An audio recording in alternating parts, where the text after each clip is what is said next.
dan segala tanaman serta harta bendanya, bukan tanaman saja, termasuk saham-sahamnya, duit yang disimpan itu oleh lelaki tadi, dibinasakan oleh Allah.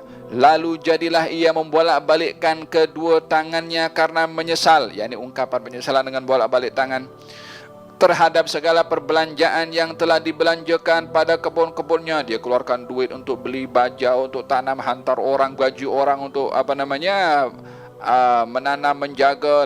Sekali sudahlah keluar duit, keluar modal, keluar segala-galanya, tanamannya tak mendatangkan hasil. Kalau tanaman tak mendatangkan hasil tanpa dia mengeluarkan modal, dia rugi. Namun tidak serugi dah keluar modal tak dapat hasil. La ilaha illallah. Innama amruhu idza arada syai'an yaqulu lahu kun fayakun. Kun fayakun, ya Allah. Subhanallah. Qarun jalan di atas di kawasan umat Nabi Musa daripada Bani Israel. Tunjuk dengan dia punya kekayaannya. Tengok.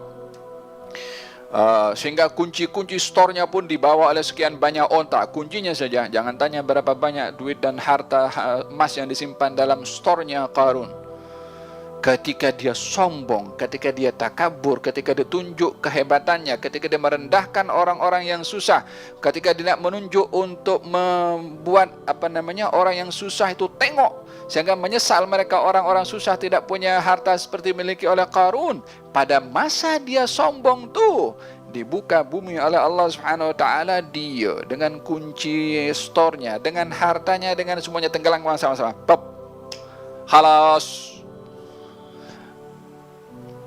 Fakhasafna bihi wa bidarihil ard. Kami tenggelamkan Qarun dengan rumahnya sekali. Ya Allah, rasakan di dalam barzakh sana. Duduk dengan harta kamu di situ.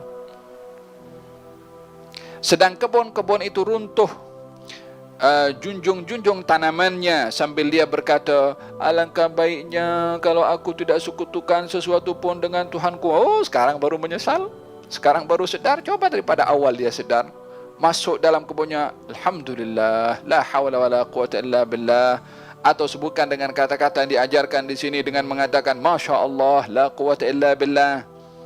Masa itu akan dapat pemeliharaan dan perlindungan daripada Allah Subhanahu wa taala. Ketika dibinasakan semuanya oleh Allah, baru dia mengatakan, ya Allah, andailah aku tak syirik, andailah aku tak sekutukan Allah. Hadza contoh yang diceritakan oleh Allah Subhanahu wa taala di dalam Al-Qur'an tentang orang yang dia lupa kepada Allah ketika dianugerahkan nikmat oleh Allah Subhanahu wa taala. Alhamdulillah, mudah-mudahan Allah Subhanahu wa taala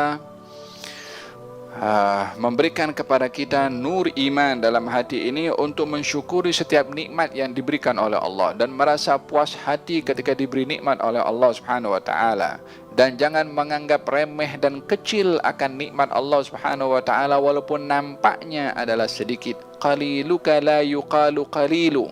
Sedikit daripadamu ya Allah tidak boleh dikatakan sedikit, karena ianya adalah datang daripada Tuhan yang maha besar.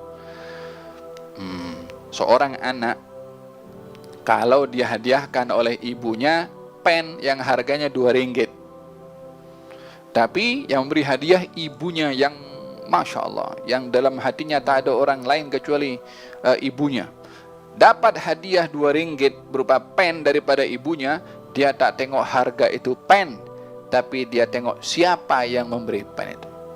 Sehingga kalau akan dibeli dengan harga RM100 pun dia tak akan jual, hatta RM1.000 tak akan dijual. Apa pasal? Mak aku bagi. Nilainya bukan dilihat daripada materialnya, tapi siapa yang memberi. Kalau Allah yang memberi, mana boleh kita menilai tak cukup ya Allah. Allah yang kasih.